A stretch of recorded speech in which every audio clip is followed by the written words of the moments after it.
It's true that we know more about the surface of the moon than what is happening within our very own oceans.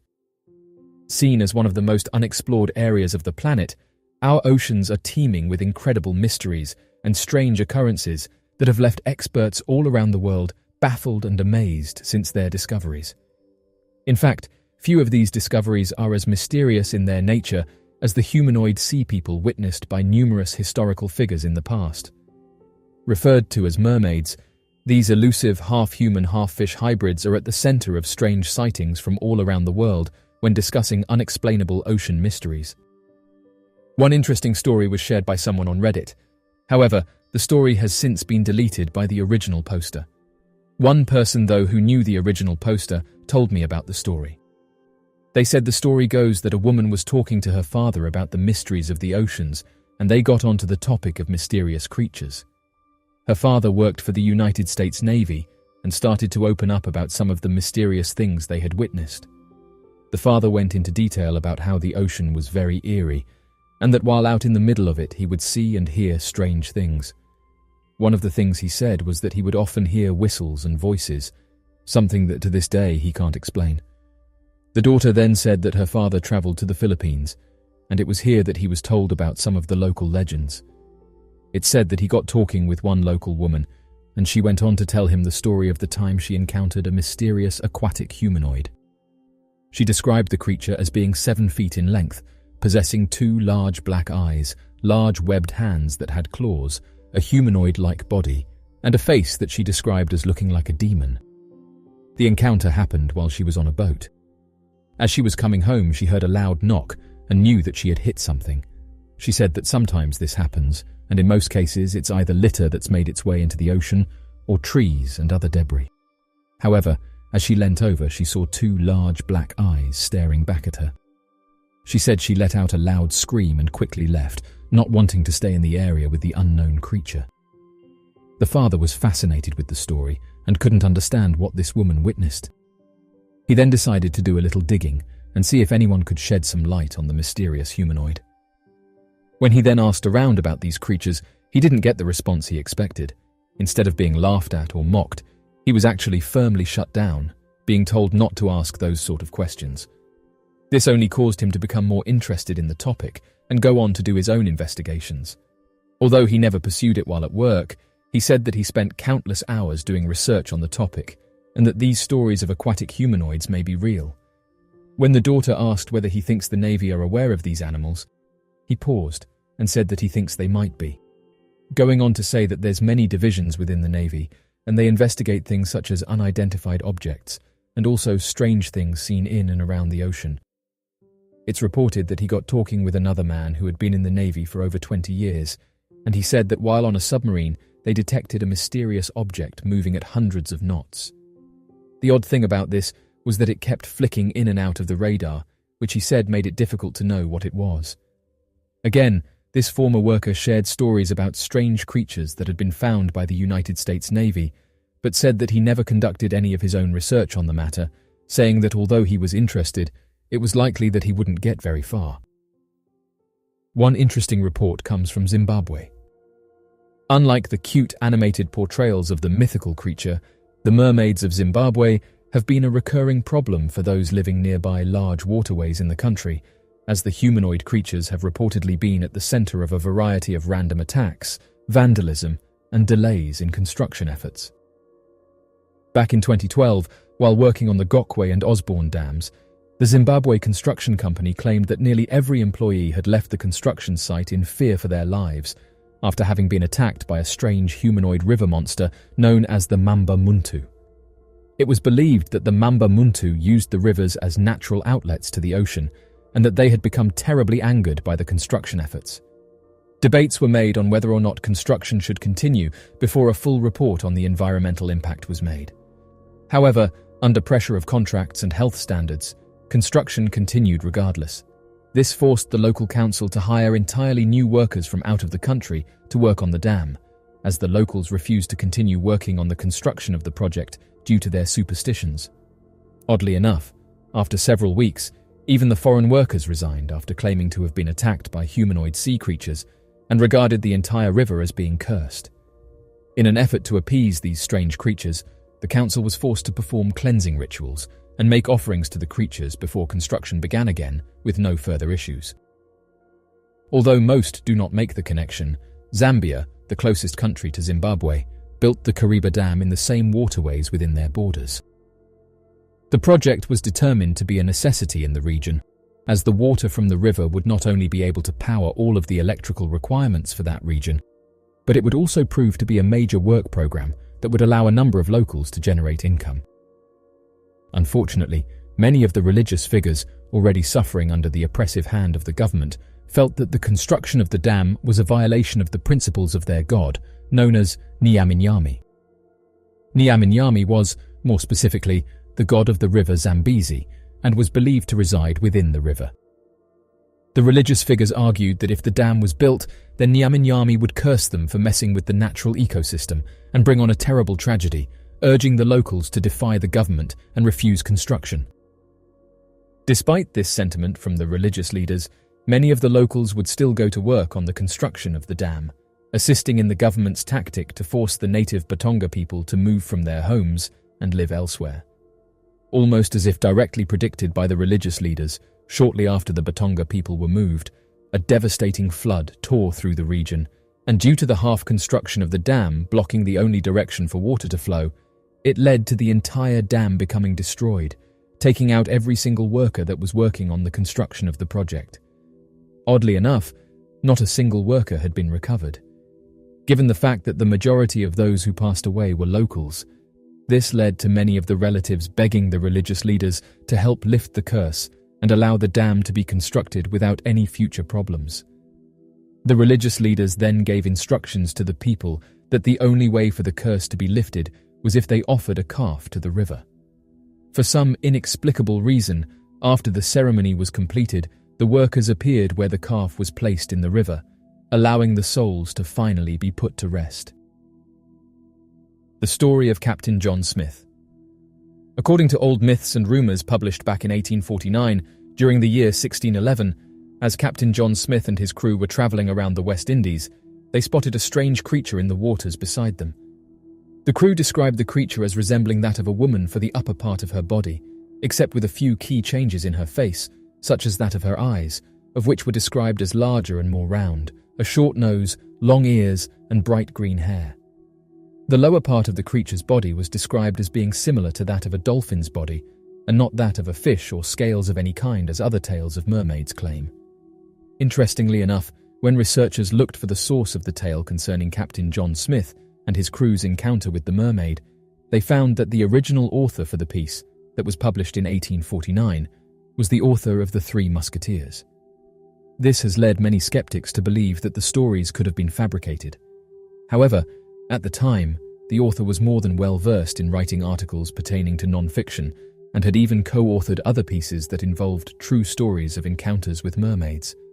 This helps to not only prove the author's fascination with the subject, but that the rigorous fact-checking involved with publications at the time more than helped to steer the author clear from fictitious accounts in his works. Still, to this day, many claim that the account is nothing more than a forgery, despite evidence of Captain John Smith and his crew encountering other strange creatures in the sea and often writing about them. The Anodaro humanoid. One of the darker tales involving the mythical sea creature known as the mermaid is that of the Anodaro. According to old mythologies and accounts, the Anodaro are described to be more similar in behavior to that of evil spirits roaming the Pacific Ocean and living at deep depths in the darkest regions of the ocean, though they do share many physical characteristics with that of the mermaid legends. The Anodaro are described as looking similar to that of a person, but with large gills behind its ears, a long tail fin instead of feet, a shark-like dorsal fin that can grow into the shape of a large horn, along with a massive shark spear growing out of the top of its head, similar to that of a swordfish or a sawfish. The origin of the creature appears to be far more paranormal in nature rather than that of other means. According to legends surrounding the sea creature, an Anodaro is born when a man of evil falls into the ocean and passes away shortly after. This evil then lingers and grows in the ocean, forming the body of the Anodaro, of which will continue to grow in numbers. Said to reside close to the Solomon Islands, It appears that these creatures are far more sinister than the traditional mermaid legends and definitely an encounter to be avoided. The ocean covers about 71% of the Earth's surface, but only a small portion of it has been explored in detail. According to the National Oceanic and Atmospheric Administration, we have explored less than 5% of the ocean, with the deepest parts of the ocean remaining largely unknown to us. The lack of exploration is partly due to the sheer size and depth of the ocean, as well as the technological and logistical challenges of conducting research in such an extreme environment. However, advances in technology, such as deep-sea submersibles and remote-operated vehicles, are helping scientists to explore more of the ocean and discover new species and ecosystems. Overall, there is still much to be learned and discovered about the ocean, and ongoing exploration and research will continue to uncover new insights and mysteries. According to the National Reporting Center that investigates mysterious aircrafts, sightings in and around Virginia are up. Over 190 reports were made in 2019, and as each year passes, that number increases. Reports range from these objects appearing to be in the shape of a disc to other shapes such as the pyramid and triangle. One interesting photograph that was recently sent to us was captured above Virginia in 2017. The person said the reason they sent it across was because they've been seeing similar-looking objects in the sky above Virginia and was wondering if anyone else had seen the same thing. The object that was photographed has been described as a large cube, with others saying that it looks like it was taken near a tornado. This could be the case, as Virginia is a place that suffers from tornadoes, with the worst times for them being between the months of April and September. Those who saw the image said that these strange-looking cubes are not anything new, and that each year bizarre black cubes can be seen sitting in the clouds. Not much information can be gathered about the photograph, as when you track down the original poster of the image, a man by the name of Mr. Garcia, he didn't put a caption on the photo. Those who study mysterious aircrafts have said that it looks similar to other cubes that have been witnessed, but as of right now, no one seems to know where these things are coming from, and note that they don't match conventional aircrafts. The user who sent the image said the following: "The reason I sent this was because it looks very similar to something I've seen. I live close to Woodbridge, and while driving home I've seen on a few occasions a strange-looking object. The only way I can describe this object is that it looks like a large black cube, seems to have the ability to hover in the sky, and doesn't make a sound. I would guess that this thing is well over 100 feet in the air, but every time I've tried to take a photograph of it, the image just appears blurry, and you can't really make out what I'm seeing. I have an iPhone 11, but even that can't seem to pick this thing up. I've seen it twice now, but can't work out what it could be. It doesn't remember a plane, a helicopter, a blimp, a hot air balloon, or something natural like an animal. It just sits there in the sky without moving, and doesn't seem to be affected by things like the wind. Also, I know that this thing isn't a cloud, because I can see other clouds hitting this object and then splitting off, so if this was a cloud, it would travel with the others. I've also seen other strange objects within my area. For example, another craft I saw had a ring of 10 lights around it. They would occasionally blink, but not enough for them to be something like a plane. I've talked with friends and neighbors in the region, and they said they've seen strange things." End quote. Researchers who study crafts have said that various people have seen these strange cube-like objects, and go on to say that although they are rare, they are occasionally seen. Another resident who lives in Woodbridge also came forward to detail their sighting, saying that they saw 14 to 24 lights that were flying in a strange formation. They said the following: "They turned and headed north and back to the west and disappeared. They were all illuminated in white to a pink color and made no sound at all. At the point that they turned back west, I could see another craft with green blinking lights coming from the north. I retired from the army after 32 years of active and reserve, and I have never seen a craft like this before." End quote. In recent years, people have been going online and reading through the countless declassified documents that have been uploaded. Hundreds of thousands of them exist, and although the majority of them are not of interest, some of them go on to detail strange encounters with mysterious aircrafts. According to declassified documents, a secret investigation team established by the British Ministry of Defence, tasked with studying unidentified objects reported across the United Kingdom on the 4th of August back in 1990, a Royal Air Force pilot intercepted one of the largest unidentified objects ever recorded. According to the military report, at around 9 in the evening, a pilot of an RAF Harrier fighter jet noticed what was later described as a diamond-shaped aircraft, more than 75 feet in diameter, hovering 20 miles north of Pitlochry in Perth and Kinross. Although the document does not go into detail surrounding the mysterious encounter, it's described that the craft hovered for approximately 20 minutes before disappearing at incredible speeds. Prior to 1948, the media would often treat any stories surrounding unidentified objects and supposed encounters with an otherwise forgettable attitude. Oftentimes, such stories were held for short periods of time and were only printed during down news cycles, in which there were not many other interesting stories available for the weekly newspapers. It was quite common for the eyewitnesses to be quoted in out-of-context claims in an effort to provide the story with a silly or wacky quality, and would serve more accurately to put down these individuals, rather than shining a light on their story. This would leave many eyewitnesses frustrated and often ridiculed for sharing their personal stories. It was not until 1948 that the light-hearted attitude of reports would reach their end. Often considered the turning point in how the news media would treat mysterious aircraft cases, the Thomas Mantel incident would be the first report of an unidentified object being the primary cause behind the premature passing of an experienced military pilot, who at the time was sent in pursuit of the unexplained craft. According to the Thomas Mantel report, it was on the 7th of January, back in 1948, that the Godman Army Airfield, located within the Fort Knox United States Army installation, residing within the state of Kentucky, received a distressing report from the local Kentucky Highway Patrol. Officers with the Highway Patrol claimed that several eyewitnesses that were spread across two neighboring towns, Owensboro and Irvington, had reported multiple sightings of what was described as an unusual aerial object that was traveling westbound from the town of Madisonville. The unknown and unidentified aircraft was believed to have been somewhere between 250 to 300 feet in diameter, hovering somewhere north of 10,000 feet in altitude. Perplexed by the report, the Godman Army Airfield quickly sent several military officers to ascertain the nature of the situation, fearing that the object could have been an attempt by a foreign power to stage an attack against the United States military. It was not until about 1:45 in the afternoon that the Godman Army Airfield would receive confirmation of the impossible-to-explain aerial object from a sergeant by the name of Quinton Blackwell, who was stationed at the Fort Knox control tower. Sergeant Quinton Blackwell reported seeing what he described as a small moon. According to Blackwell and two other eyewitnesses stationed within the control tower, the object was a pale white and luminous, completely spherical in shape, and was far larger in size than any known aircraft at the time. Even today, the largest known aircraft ever constructed, the AN-225, has a wingspan of 290 feet in length and is not spherical in shape.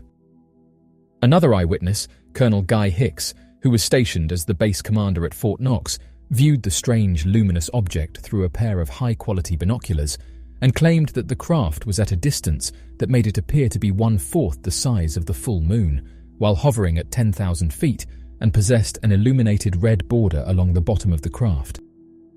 Colonel Hicks was later quoted as saying that the spherical craft appeared to have been stationary for roughly 1.5 hours, maintaining its position with ease. Fearing that the unidentified flying object was a possible experimental enemy aircraft, the Godman Army Airfield tasked 4 F-51D Mustangs of the Fighter Squadron Kentucky Air National Guard, of which were already in flight, to investigate the unknown aircraft and approach its position with extreme caution.